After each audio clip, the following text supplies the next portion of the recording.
जिहि घटे प्रीति ना प्रेम रस, पुनि रसना नहीं राम। ते नर इस संसार में, उपज पए बेकाम। ते नर इस संसार में, उपज पए बेकाम। जिहि घटी प्रीति न प्रेम रस, पुनि रसना नहीं राम। ते नर इस संसार में, उपज पए बेकाम। कबीरदास जी कहते हैं कि जिनके हृदय में न प्रेम है, न प्रेम का आस्वाद, और जिनकी जिह्वा पर राम नाम की रटना भी नहीं है, वे मनुष्य इस संसार में व्यर्थ ही पैदा होकर नष्ट हो जाते हैं। आशय इतना ही है उनका कि प्रेम ही जीवन की सार्थकता है, प्रेम में डूबे रहना ही जीवन का सार है। घट, घट अर्थात हृदय, हृदय में भक्ति। शरीर, मनुष्य मानव शरीर को घट का नाम दिया गया है। जो भी मनुष्य संसार में पैदा हुआ है एक मिट्टी के घड़े के समान ही तो है, कब टूट जाए। तो घट की सार्थकता तो उसके अंदर भरे हुए पानी से ही है। तो उसी प्रकार मनुष्य के हृदय में भरी हुई भक्ति से ही उसका जीवन है।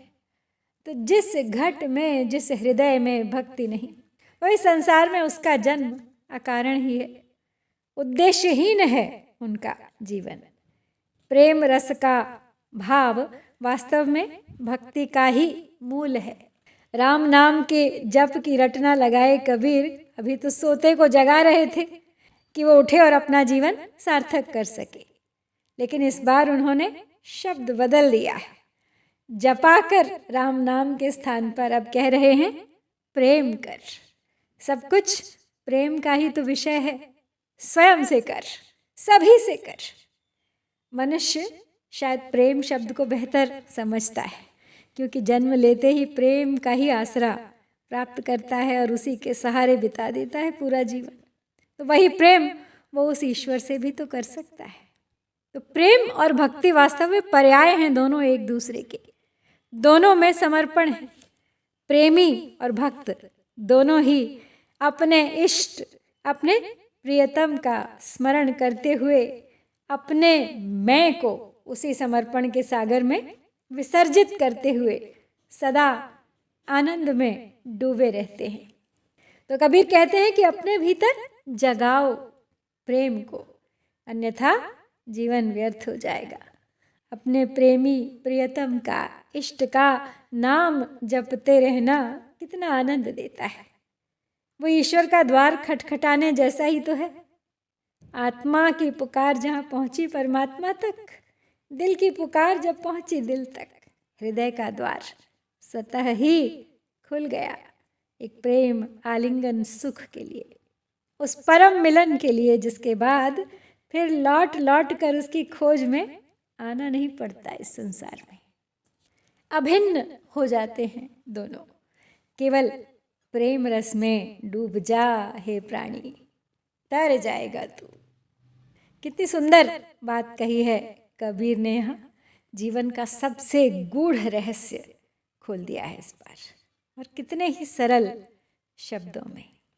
तो कहते हैं जिह घट, जिह यानी जिस, घट घड़ा शरीर हृदय, प्रीति प्रेम प्यार, पुनि, पुनि यानी फिर बार बार, पुनि पुनः पुनः, पुनि रसना नहीं राम, अर्थात जिस रसना पर, जिस जिह्वा पर, रसना यानी जीभ, जिस जिह्वा पर बार बार राम का नाम नहीं आता, पुनः पुनः जिस जिह्वा पर राम के नाम की रटना नहीं होती, ते यानी वे नर, वे व्यक्ति, वे मनुष्य, उपज पए, उपज पए यानी उग पड़े या उत्पन्न हो गए, बेकाम बेवजह।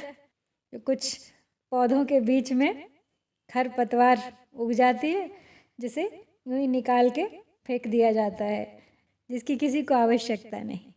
तो उसी तरह से उग पड़े हो तुम अकारण संसार में आ गए। तो ये तो थी इस साखी की शब्दावली। अब देख लेते हैं अलंकार योजना। बहुत ही सरल शब्द हैं। इस साखी में तत्सम शब्दों का भी प्रयोग किया है कबीर ने। तो सबसे पहले प्रीति न प्रेम, प वर्ण की आवृत्ति है। रस रसना नहीं राम, र वर्ण की आवृत्ति है। उपज पय, प वर्ण की आवृत्ति है।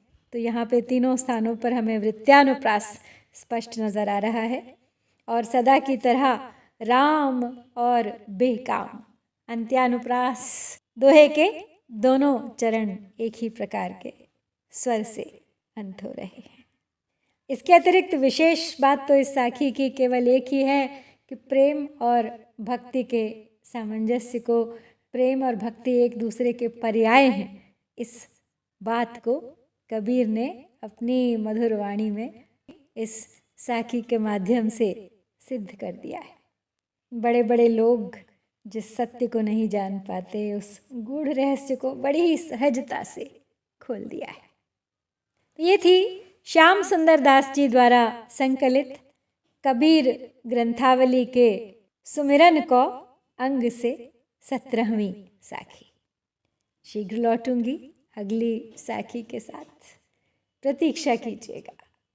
जय कबीर, जय भारत।